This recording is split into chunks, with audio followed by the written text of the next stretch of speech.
Dikisahkan ada seorang pemuda, ia seorang fakir dan yatim. Ia hidup bersama ibunya yang lumpuh dan buta.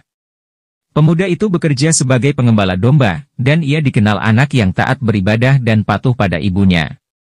Ketika suatu hari pemuda itu merasa sedih karena setiap melihat tetangganya sering bertemu dengan Nabi Muhammad.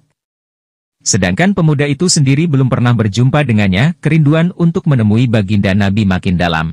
Sehingga pada suatu hari ia datang mendekati ibunya dan memohon izin kepada ibunya agar ia diperkenankan pergi untuk menemui Rasul di Madinah. Betapa gembiranya hati saat mendengar ibunya mengizinkannya untuk pergi menemui Rasulullah Shallallahu Alaihi Wasallam. Ia pun segera berkemas untuk berangkat dan berpamitan kepada ibunya, dan setelah ia berangkat ke Madinah pemuda itu menemukan rumah Nabi. Tetapi begitu malang nasib pemuda tersebut yang tidak dapat berjumpa dengan Nabi yang ingin dijumpainya. Ternyata Nabi tidak berada di rumahnya, karena beliau sedang berada di medan pertempuran. Pemuda itu hanya dapat bertemu dengan Siti Aisyah istri Nabi Muhammad.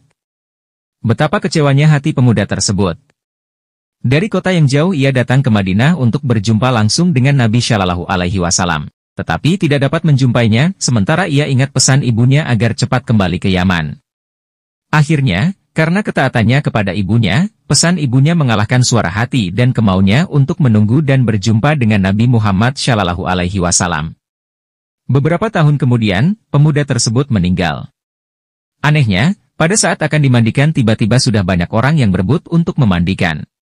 Bahkan saat mau dikafani, di sana pun sudah ada orang-orang yang menunggu untuk mengatasinya. Seketika penduduk kota Yaman tercengang, karena pemuda yang dikenal adalah seorang fakir, yang tidak memiliki apa-apa, yang kerja sehari-hari hanyalah sebagai pengembala domba.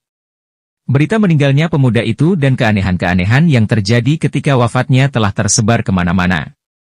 Selama ini tidak ada orang yang mengetahui siapa sebenarnya pemuda tersebut.